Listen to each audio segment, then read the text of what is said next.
A couple weeks ago, I covered Google's new open knowledge format. It's a standard for creating knowledge bases for our personal agents and second brains. And it's a big deal because it takes the Karpathy LLM wiki, which totally took the world by storm, and it gives us a universal format so we can build knowledge bases not just for ourselves, but to share with everyone. It defines a specification. So just like MCP created the agent to tool standard and A2A created the agent to agent standard, OKF is creating the agent to knowledge base standard for us. And I love these standards because every single new one is a step towards making AI as accessible as it possibly can. I mean, think about how revolutionary MCP was for everyone last year. And so I've been thinking about like how can I share with you the power of OKF as simply as possible? What if I build a knowledge base that's so incredibly useful that you're just going to want to try it right now? So what I've done is I've created an OKF knowledge base or bundle for my entire YouTube channel. You heard that right. 200 videos all packaged up ready for you to ask any questions over. And we are also going to talk about how we can do this for other YouTube channels because of course I'm not expecting you to want to stop with mine. So over to my Claude Code now. Let me show you this knowledge base in action, and then I'll show you how I built it and how you can use a couple of skills that I have for you to build your own knowledge base for any YouTube channel.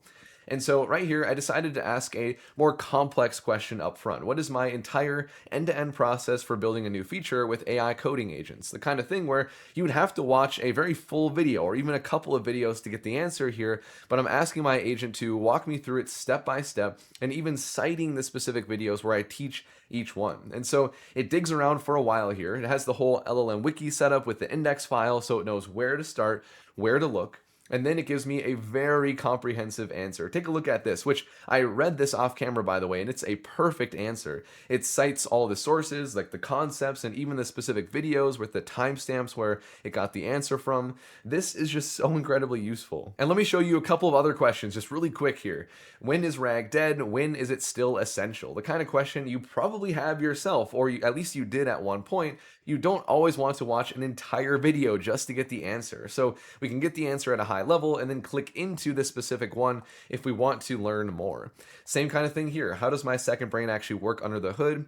What are the key components and what videos explain each part? So getting the summary, and then we can dive more into it if we want to. So not only are we able to use the knowledge base to get high level overviews and quick answers, but also to navigate larger YouTube channels. Most of the channels you're probably following have hundreds of videos, and so it's hard to keep up with everything. This knowledge base plus your second brain can be the ticket to do so. And to get started using this knowledge base yourself, it is just a single prompt you have to send into your agent. Maybe you have a second brain built on top of Claude Code, you're using Hermes or OpenClaw, whatever, just one prompt. So I'll link to this GitHub repo in the description that has the full knowledge base for my YouTube channel. And if you scroll down in the README right here, you just copy this prompt, send it into your agent, and you are off to the races. It will learn OKF if your second brain doesn't know the format already. It'll clone the knowledge base and then immediately be ready for you to ask any questions you want. So I'll cover more in a little bit how I actually built the knowledge base, but first I want to give you a high-level overview of the structure so you can see how things are pieced together. So we start with the README. This is just for you to understand the knowledge base and have this prompt to install it. The first file for the agent to view is the index. This is how it always works in every wiki. And so if your agent knows OKF already, it already knows how to navigate everything. The more important part of this index here is the themes. This is what gives the agent the high-level overview of the knowledge that's actually here. What are the kinds of questions that we can answer? And so it starts here, and then based on the user's question or your question, it's going to go through the different concepts and entities that we have laid out in the index document. And everything that we have here in the concepts, in the entities, in the index itself, it is just markdown. Everything is YouTube videos turned into markdown transcripts, and then all the core concepts and entities extracted from them. And because everything is just markdown here, it's very easy for both us and our agents to navigate through everything. And so you're not always going to be doing this. Typically, you'll just have your agent search through the files, but if you want to sift through things yourself, you can just do so right in your IDE like VS Code or a platform like Obsidian. I use Obsidian and cover it all of the time. And so we can see all the files here. It also gives us the better formatting if we do want to take a look at the information here, maybe as we're checking the sources that are cited from our agent, for example. And then the other thing that's definitely worth showing you quick is the brain for this knowledge base, looking at the graph view in Obsidian. I think you can appreciate how much information is put together in this knowledge base and how everything is connected together as well. So we can see like this is how context engineering relates to vibe coding.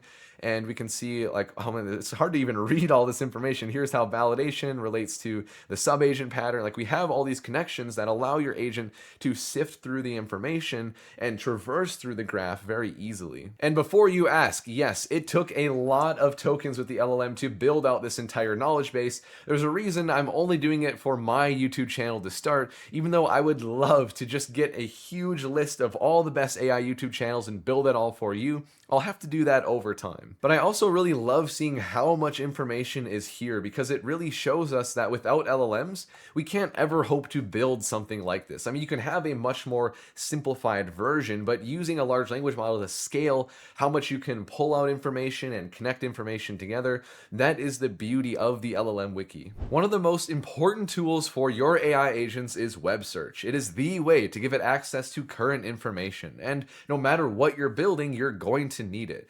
But you also don't want to build the web search capability yourself. You do not want to be maintaining scrapers, rotating proxies, fighting CAPTCHAs. I've done all of that before myself. SerpAPI, the sponsor of today's video, is the shortcut that you need. It is a web search API that turns live Google results, YouTube videos, Bing, other search engines, into structured JSON for your agent with a single call. No scraping code, no proxy management, and no anti-bot headaches. And it's incredibly easy to build SerpAPI into your AI agents as a tool, like I'm showing right here with my custom Pydantic AI agent. And this goes well beyond just getting plain Google search results as well. For example, you can use their Google Scholars API to get peer-reviewed papers to create a research agent. Or if you're training a model, you can use their Google Images API to get images back with pre-classified titles, thumbnails, and URLs. News, trends, maps, they all come back the same structured way. And what I really like is everything is model agnostic. It doesn't matter the LLM or framework that you use, because it's just an API where you or the agent defines the parameters, and then you get the results back in the structured JSON that gives you everything you would get in a Google search. And every query is real time, so you're not just getting a cache copy of the results. Get started with SerpAPI using 250 free credits by clicking the link in the description or scanning the QR code on screen. Cool, so the next thing I want to show you really quickly is how I built up this knowledge base, or this OKF bundle, because you can replicate this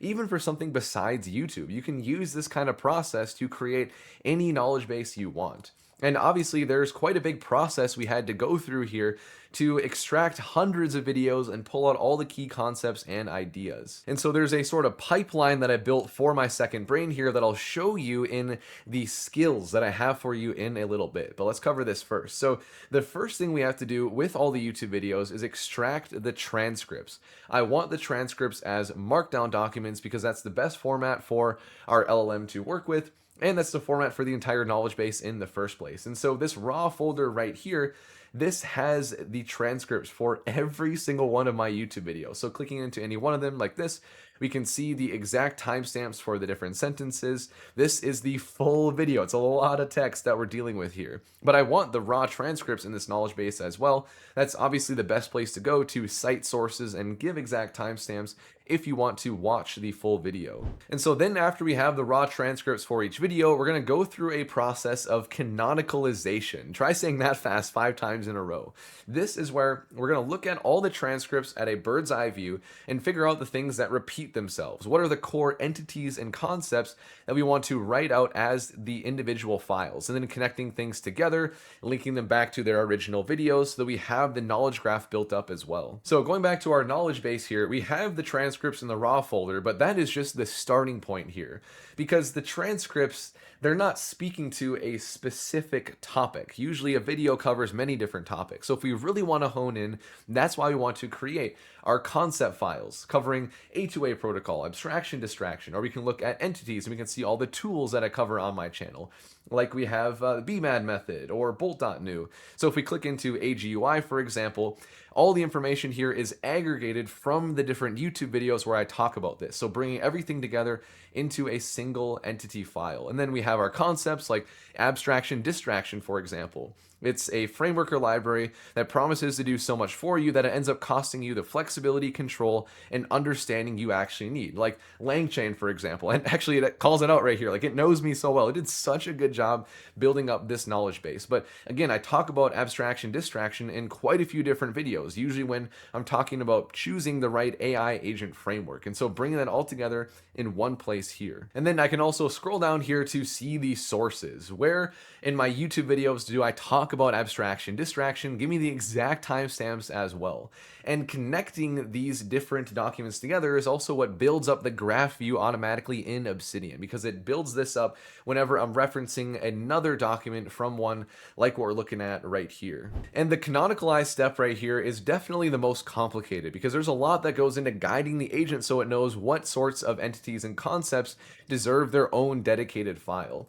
And really the trickiest thing out of all of this is different concepts that you're talking about in your videos aren't always going to be talked about in the same way. So for example, the core AI coding workflow that I teach is the PIV loop. It's short for plan, implement, and validate. And so in one video, I might call it the PIV loop. In another video, I might call it the plan, implement, validate workflow, or the PIV workflow, or plan, build, verify. I mean, this is a little bit of a forced example, but you get the idea here where the agent has to recognize that this is talking about the same thing. So we're going to aggregate all that together into that dedicated file in the knowledge base.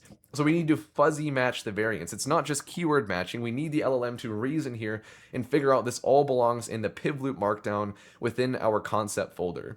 And if there's something that it identifies as just a one-off tool that I only mentioned once, it probably doesn't deserve a place. Because if I covered every single tool I mentioned even once in the knowledge base, it would be too large. It would not scale. Your agent would just have trouble navigating through everything. And so we just want to take the core concepts and entities that are covered more than once and then build up the knowledge base like we've been looking at in VS Code and Obsidian. All right, so the last thing I have for you here that I promised I would get to is the skills to help you build your own YouTube channel knowledge base. And so they just live right here within the repository that has the knowledge base for my channel. And so I talk about them in the README right here. You really only have to pick one of these skills, and it'll go through the full pipeline we just covered to build up the knowledge base just given a single URL for a YouTube channel. That's the only input that you need. The reason I have 3 skills here is because I just wanted to give you different options of services to use to pull the transcripts from YouTube. And so personally, I use the SerpAPI API. I've been using that for a long time to pull transcripts from YouTube. The problem is it's a paid service, and I'm not expecting you to pay money to build these knowledge bases here. It's the most reliable in my experience, but honestly, I would encourage you to just start with one of the free options here. It's just tricky because you can't use the YouTube data API directly for anything but your own channel, so you have to go through these third parties like the YouTube Transcript API, YT, DLP, in order to pull the transcripts from any channel if you're trying to make a knowledge base that's not from your own channel. But anyway, looking at one of the skills here, we'll just take the channel 2 KB one. So I'll go into .claude, skills, channel 2 KB. There's a script here to fetch the transcripts from a channel. The rest of it is just the skill.md, which is the full instructions for the agent, walking it through the process of building the knowledge base the same way that I did. So we're telling it to read the OKF spec so it understands the format to create the knowledge base in here, and then it's going to pull the transcripts, go through the process of canonicalization, and writing out all the files for our entities and concepts. And it's pretty simple overall, because this skill doesn't have to explain much, since the OKF spec is really where most of the explanation is done. So if it reads that and it knows how to produce the OKF format, that's really all you need besides a little bit of instruction for how we pull the information and work within our file system. And now to run this, we just go into our coding agent like Claude Code, run /channel2kb, and then you just give it it the full channel URL or your channel handle, like @ColeMedine. Now, this is a long process that is going to be token heavy. Obviously, we're creating a lot of documents here, but I think this is well worth your time. Building up a knowledge base for any channel you normally follow, that's why I wanted to build my own channel knowledge base for you. So you can immediately pull this and just start asking away like I was showing at the start of the video here. And so that's all that I have for you here. I encourage you, build a knowledge base for a channel. Use mine. Ask questions here. You get answers so incredibly quickly compared to watching through every single video. And of course, I still want you to still watch my content. It still gives you the deeper dive that you often need, but this is even just a way to navigate through channels more effectively. And so if you appreciate this video, you're looking forward to more things on OKF, using AI coding assistants, building AI agents, I would really appreciate a like and a subscribe. And with that, I will see you in the next video.